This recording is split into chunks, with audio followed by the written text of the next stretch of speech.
আমরা ক্রিপ্টো মার্কেটে বিটকয়েনকে last $1,09,000 plus all time high লাগাতে দেখেছিলাম। তারপরে সেখান থেকে বিটকয়েন এই যে ডাউন ট্রেন্ডে আসা স্টার্ট করেছে, এখনও পর্যন্ত বিটকয়েন কিন্তু আমরা বলতে পারি অনেকটাই রিস্ক জোনের মধ্যে রয়েছে। আমরা ভেবেছিলাম ডোনাল্ড ট্রাম্প যদি ইউএসের যুক্তরাষ্ট্রের প্রেসিডেন্ট হয়, ক্রিপ্টো মার্কেটে অনেক পজিটিভনেস দেখতে পাবো, বাট আমরা দেখলাম যে পুরোটাই উল্টো ঘটে গেছে। তো এর পেছনে আমরা বিভিন্ন টাইপের রিজন অ্যাড করেছি, কিন্তু সবথেকে যেটা স্ট্রং যে রিজন সেটা কিন্তু হয়েছে ডোনাল্ড ট্রাম্পের যে শুল্ক নীতি, সেটার ফাইনালি কিন্তু আমরা প্রমাণ পেয়ে গেছি গতকালকে যখনই আমরা নিউজ পেলাম যে এই শুল্ক নীতিটাকে একটু ডিলে করেছে ডোনাল্ড ট্রাম্প, অর্থাৎ 90 ডেজ পিছিয়ে নিয়েছে, অর্থাৎ স্থগিত করেছে অল ওভার সমস্ত গ্লোবালি যত কান্ট্রি আছে তাদের জন্য এটা 3 মাস মতো স্থগিত থাকবে। এই নিউজটা আসতে না আসতেই মার্কেটে আমরা বিটকয়েন ইথেরিয়ামের মতো কয়েনে প্রায় 10%-এর উপরে পাম্প দেখতে পেয়েছি। কিন্তু এখানে একটা প্রশ্ন রয়ে গেছে, সমস্ত দেশের জন্য কিন্তু এটা স্থগিত, কিন্তু একমাত্র চীনের জন্য এটা কিন্তু স্থগিত নয়, এটা লাগু। পাশাপাশি এটাকে বাড়িয়ে 125% পর্যন্ত কিন্তু নিয়ে যাওয়া হয়েছে এই শুল্কটাকে। আমরা কিছুদিন আগে দেখেছিলাম চীন 38% এই শুল্ক ধার্য করেছিল, সেটাকে বাড়িয়ে 83%-এ নিয়ে গেছে। সাথে সাথে আমেরিকা 125% বাড়িয়ে দিল, এবং চীনের জন্য এটা স্থগিত নয়। তো এখন প্রশ্ন হয়েছে, এই যে চীন আর যুক্তরাষ্ট্রের মধ্যে যে শুল্ক যুদ্ধ চলছে, এটা ক্রিপ্টো মার্কেটের জন্য কতটা ভয়ঙ্কর হতে পারে, নাকি এটা অপরচুনিটি হতে পারে? সো আজকের এই ভিডিওতে আমরা ডিপলি স্টাডি করব যে অ্যাকচুয়ালি এই চীন আর আমেরিকার শুল্ক যুদ্ধ আমাদের কি আরও ভয়ঙ্কর দিকে নিয়ে যেতে পারে, নাকি আমাদের কোনো আশার আলো দেখাতে চলেছে।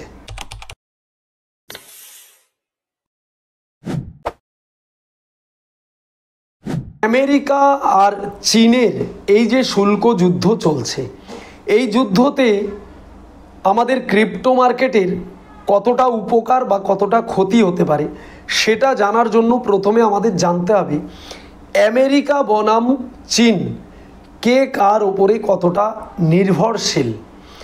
এইটা যদি আমরা জানতে পেরে যাই, তাহলে আমরা ক্যালকুলেশন করতে পারবো যে অ্যাকচুয়ালি ক্রিপ্টো মার্কেটের ফিউচার কি হতে চলেছে। তো আমরা প্রথমে জানবো চীন আমেরিকার উপরে কতটা নির্ভরশীল। আমরা ডিপলি স্টাডি করেছি আগে এর উপরে, কিন্তু এখানে ভিডিও বড় হবে বলে আপনাদের একদম মোটাভাবে আমি বুঝিয়ে দেব কিছু অংশ, যাতে আপনারা অল ওভার জিনিসটাকে বুঝতে পারেন। 2023 সালে চীন প্রায় $500 বিলিয়ন পণ্য আমেরিকাকে দিয়েছিল। তার মধ্যে ডেলি বেসিস মানুষের যে জিনিস দরকার সেগুলো, যে গুডসগুলো মানুষের দরকার সেগুলো ছিল, ইলেকট্রনিক্স কার ছিল, খেলনা ছিল, গার্মেন্টস ছিল, অনেক কিছু ছিল। এগুলো আমেরিকাকে দিয়েছে। এটা একটা অনেক বড় চীনের জন্য, যেটা চীন আর কি আমেরিকাকে এই প্রোডাক্টগুলো সেল করছে, এটা চীনের জন্য অনেক একটা মানে বলতে পারেন নেগেটিভ একটা ব্যাপার। কেননা চীন এই প্রোডাক্ট বেচলে তাদের একটা প্রফিট হয়, তাদের আমেরিকার উপরে একটা নির্ভর করতে হয়।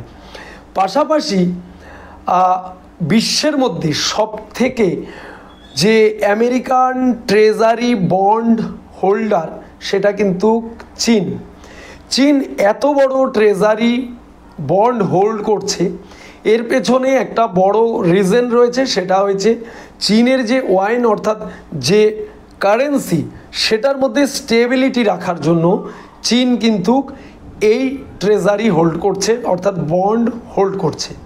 সো পাশাপাশি আমরা 3 নম্বর পয়েন্টটা যদি দেখি, তাহলে দেখব বেশ কিছু বড় বড় চীনা কোম্পানি ইউএসের স্টক মার্কেটে লিস্টেড রয়েছে, অর্থাৎ আলিবাবা রয়েছে, JD.com রয়েছে, এরকম অনেক বড় বড় কোম্পানি যেগুলো যুক্তরাষ্ট্রের স্টক মার্কেটে লিস্টেড। তো এই কোম্পানিগুলো যুক্তরাষ্ট্রের স্টক মার্কেটে লিস্টেড মানে সেখান থেকে তারা ফান্ডিং পাচ্ছে এই কোম্পানিগুলো। তো যখনই ইউএসের ফান্ডিং এই কোম্পানিগুলোর কাছে আসছে, তাদের কোম্পানি চালাতে সুবিধা এবং এই ফান্ডিংটা তাদের দরকার। তো এটা একটা রিজন। তো অল ওভার আমরা যদি দেখি, চীন ভালোই কিন্তু আমেরিকার উপরে নির্ভরশীল। তবে আপনাদের একটা পয়েন্ট আমি বলতে পারি, 2020 সাল থেকে চীন কিন্তু একটা চেষ্টা চালাচ্ছে আত্মনির্ভর হওয়ার জন্য, মানে আমেরিকা থেকে আস্তে আস্তে সরে আসার জন্য এবং আমেরিকা থেকে তাদের ওপরে নির্ভরশীল থেকে বেরিয়ে আসার জন্য।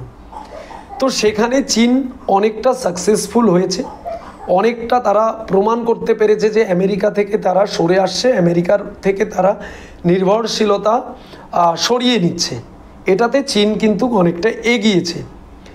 সো এবারে যদি আমরা বলি আমেরিকা চীনের ওপরে কতটা নির্ভরশীল, আমেরিকা চীনের ওপরে নির্ভরশীল আমরা দেখেছি বেশ কিছু গুডস আছে, বেশ কিছু প্রোডাক্ট আছে যেগুলো আমেরিকার চীনের কাছ থেকে নেওয়া অতি আবশ্যিক, অনেক প্রয়োজন। যেমন ইলেকট্রনিক্স, খেলনা, বস্ত্র এবং কিছু খনিজ দ্রব্য আছে যেগুলো দুর্লভ, সেই খনিজ দ্রব্যগুলো চীনের কাছ থেকে আমেরিকাকে নিতে হয়। এটা অনেক বড় একটা পয়েন্ট। সেকেন্ডলি, অ্যাপেলের মতো কোম্পানি, টেসলার মতো কোম্পানি, নাইকের মতো কোম্পানি, এরকম বড় বড় কোম্পানিগুলো চীনের কাছ থেকে তাদের অ্যাসেম্বল করাচ্ছে, অর্থাৎ তাদের কাছে তাদের কোম্পানির বেশ কিছু প্রোডাক্ট চীনের কাছ থেকে মেক করাচ্ছে, অর্থাৎ তৈরি করাচ্ছে। সেটা ইকোনমিক্যাল, অনেক কম কস্টে চীন তৈরি করে দিচ্ছে। যদি সেটা আমেরিকা নিজে বানাতো বা অন্য দেশকে দিত সেটা কস্টলি হতো। তো সেটা চীন অনেক কম কস্টে বানিয়ে দিচ্ছে। তার জন্য এই কোম্পানিগুলোর মোবাইল, গাড়ি যে প্রাইসে আমরা পাচ্ছি এটা অনেকটাই কম। যদি অন্য দেশ বানাতো বা সে নিজে বানাতো তাহলে এটা আরও অনেক দাম হতো। তো সেই হিসেবে আমেরিকার এই কোম্পানিগুলো কিন্তু চীনের উপরে অনেকটাই নির্ভরশীল।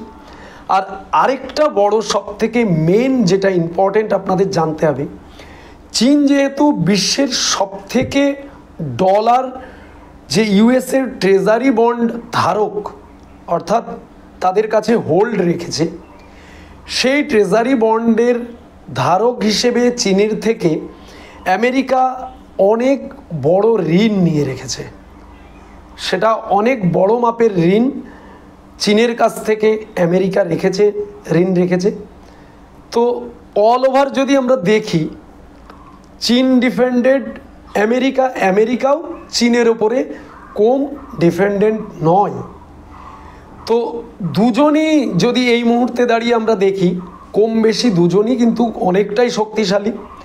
এর জন্যই দেখবেন অন্যান্য দেশগুলো কিন্তু সাহস পাচ্ছে না এই ট্যারিফটাকে বাড়ানোর জন্য, এই যে শুল্কটাকে বাড়ানোর জন্য। এটা আপনার কিন্তু ব্রেনে খাটাতে হবে। চীন অনেকটা স্ট্রং বলেই যখনই ইউএস তার শুল্ক বৃদ্ধি করছে তখনই কিন্তু চীনও তার শুল্ক বৃদ্ধি করছে। তবেই তো হচ্ছে না, হাড্ডাহাড্ডিটা কেন হচ্ছে, লড়াইটা কেন হচ্ছে? চীন বুঝতে পেরেছে যে আমেরিকা আমার উপরে নির্ভরশীল, আবার আমেরিকাও বুঝতে পেরেছে যে চীনের ওপরেও আমি অনেকটা নির্ভরশীল। তার জন্যই তো এই খেলাটা চলছে।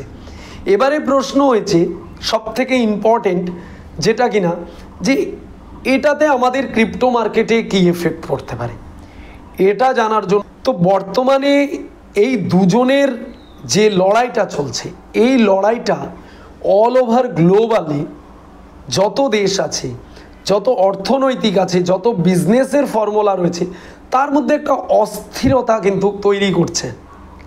অস্থিরতা তৈরি করছে মানে অ্যাকচুয়ালি দুটো দেশই যেহেতু শক্তিশালী, সেখানে দাঁড়িয়ে এ বাড়াচ্ছে, মানে এর জন্য পুরো বিশ্ব বাজারটা কিন্তু একটা অস্থিরতার মধ্যে যাচ্ছে।